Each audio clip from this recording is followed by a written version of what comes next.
Dans cette partie, nous allons voir comment réaliser une animation simple avec HTML5 et la balise Canvas, qui constitue de ce point de vue une vraie alternative au logiciel Flash. Ce procédé peut s'appuyer notamment sur la notion de sauvegarde et de restauration du contexte. Comment animer? Une première façon élémentaire est la suivante. En ce qui concerne HTML, on s'appuie sur la balise Canvas.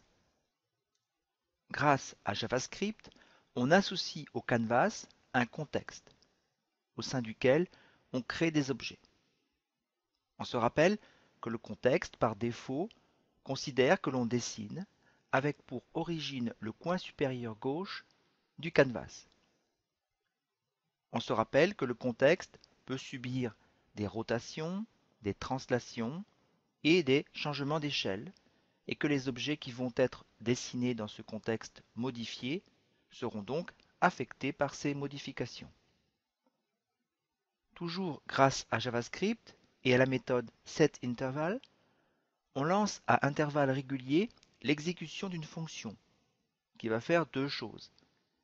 Cette fonction va d'abord modifier ce contexte, par exemple le faire tourner, translater ou changer d'échelle, avec à chaque fois une valeur de rotation, de translation ou d'échelle différente. On pourra aussi effacer tout ou partie de ce qui avait été dessiné au préalable. La seconde chose que fait cette fonction, c'est de redessiner le ou les objets. Leur affichage va donc être affecté par ces modifications de contexte. C'est ce qui contribue à donner l'illusion d'une animation. Voilà pour le principe. Voyons ce que ça donne sur un exemple simple, à l'occasion duquel nous allons mettre un rectangle en rotation. La première étape définit le contexte, le style de remplissage, translate le contexte au centre du canvas, c'est-à-dire que l'on commencera à dessiner à partir de ce point, dessine un premier rectangle. Si vous refermez la balise script à ce niveau, vous obtiendrez un simple rectangle bleu. Seconde étape, l'introduction du timer et de la fonction qu'il va lancer à intervalles réguliers. Que fait cette fonction? Une rotation du contexte, un nouveau dessin, un test sur le nombre de fois que l'on est passé dans cette fonction afin, le cas échéant, d'arrêter l'animation. On notera qu'il est préférable de déclarer la fonction avant le timer qu'il utilise. On peut, à ce stade, faire deux remarques. Dessiner des formes complexes peut prendre beaucoup de temps. Comme le principe est que l'on redessine à chaque instant une forme, les performances d'une animation en termes de rendu et de fluidité dépendront fortement de la vitesse de l'ordinateur sur lequel on se trouve. Comment faire à présent si l'idée est de donner l'impression que le rectangle bouge, par exemple en diagonale, de haut en bas et vers la droite de l'écran? C'est assez simple. On reprend les étapes précédentes, définition du contexte, introduction du timer qui modifie le contexte et redessine. Sauf que la zone de dessin doit être effacée à chaque étape.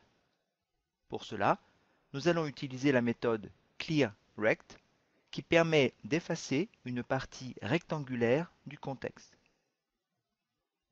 Voyons ce que ça donne sur un exemple simple à l'occasion duquel nous allons mettre un rectangle en translation. La première étape définit le contexte, le style de remplissage, translate le contexte au centre du canvas, c'est-à-dire que l'on commencera à dessiner à partir de ce point, dessine un premier rectangle. À nouveau, si vous refermez la balise script, vous obtiendrez un simple rectangle bleu. Seconde étape, l'introduction du timer et de la fonction qu'il va lancer à intervalles réguliers. Que fait cette fonction? L'effacement de la totalité du contenu du contexte, c'est-à-dire depuis le point 0, 0 et sur une largeur et une hauteur correspondant aux dimensions du canvas. Une translation du contexte, un nouveau dessin. Un test sur le nombre de fois que l'on est passé dans cette fonction, afin, le cas échéant, d'arrêter l'animation.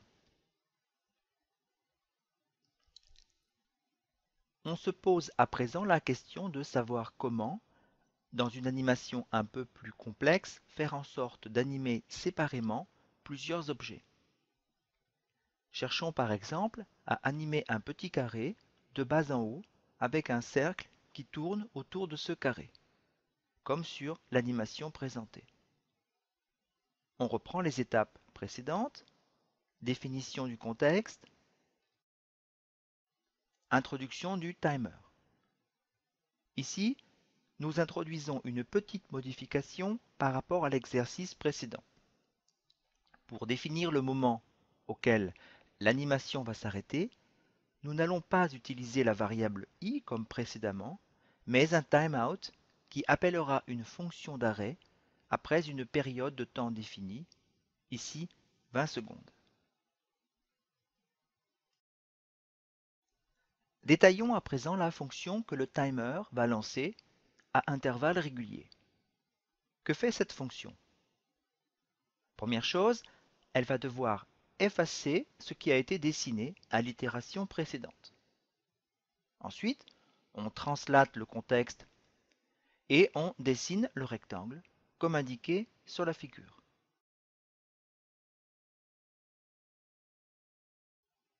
Ensuite, on fait une rotation en radians du contexte. Le rectangle n'est pas modifié car la modification du contexte est effectuée postérieurement au dessin du rectangle. Puis une translation du contexte suivant le nouvel axe X pour dessiner le cercle. Si l'on teste ce programme, on n'obtient pas tout à fait ce qui est recherché, comme vous pouvez le voir sur la vidéo. La raison est simple. Lorsque l'on entre à nouveau dans la fonction animer, on part du contexte courant, c'est-à-dire celui que l'on a laissé à la fin de l'itération précédente. Pour s'en convaincre, il suffit d'imaginer la suite des imagettes de gauche lorsqu'on entre à nouveau dans la fonction animer. Il faudrait donc commencer à chaque fois par revenir au contexte initial, avant d'appliquer de nouvelles translations et rotations. En d'autres termes, à chaque itération, après avoir dessiné le cercle, il faudrait appliquer au contexte, dans l'ordre inverse, toutes les translations et rotations qu'on lui a appliquées, ce qui semble bien compliqué pour une simple animation comme celle-ci. Une façon simple de réaliser une telle animation est de sauver le contexte au tout début de la fonction de dessin grâce à la fonction save et de le recharger avant de la quitter, fonction restore. Cependant, si l'on revient en quelque sorte à l'état initial du contexte, il faut que les valeurs de translation et de rotation qui lui sont appliquées soient différentes d'une itération à l'autre pour garantir l'illusion du mouvement. C'est pourquoi on introduit une variable i qui va être incrémentée à chaque itération et servir comme valeur de translation et de rotation.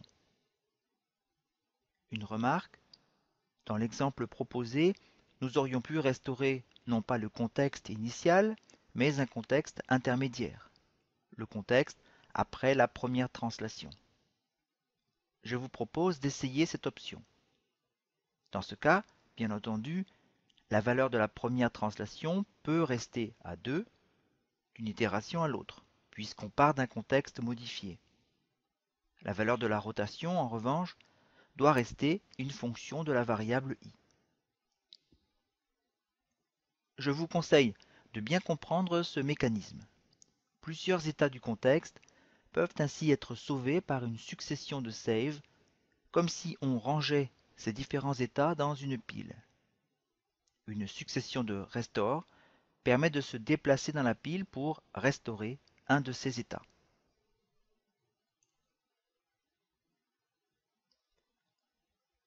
La suite de cet exercice va nous permettre de découvrir comment deux formes peuvent interagir. On reprend l'exercice précédent en agrandissant le carré de telle façon que le cercle intersecte avec les coins du carré. Dans les exemples précédents, nous avons dessiné des formes les unes au-dessus des autres dans l'ordre dans lequel elles sont dessinées. C'est le comportement par défaut. Cependant, il est non seulement possible de dessiner les nouvelles formes derrière des formes existantes, mais également de définir la façon dont elles interagissent, ce grâce à la propriété Global Composite Operation. Testons par exemple le comportement Destination Over. Les nouvelles formes sont dessinées derrière le contenu existant du canvas. Essayez aussi les attributs Lighter ou XOR. Vous pouvez voir à la fin de chapitre un lien vous permettant d'essayer d'autres comportements. Pour finir ce chapitre, nous vous proposons de réaliser une animation dans laquelle trois cercles descendent verticalement à une vitesse différente. Petit indice, commencez par définir une fonction générique qui sauve le contexte, dessine un cercle dont la vitesse est passée en argument de cette fonction, et enfin, restaure le contexte. Si vous voulez pousser plus loin, vous pouvez assez facilement, en enrichissant cette fonction générique, réaliser une animation avec des cercles de taille, de couleur et de vitesse verticale différentes. Et pourquoi pas, changeant aléatoirement au cours du temps. Bon travail! Nous venons de découvrir comment réaliser une animation grâce à HTML5. Dans la leçon suivante, je vous propose de voir comment on peut introduire de l'interactivité dans une animation. Nous allons reprendre le concept d'événement JavaScript et l'adapter au contexte du canvas. À bientôt!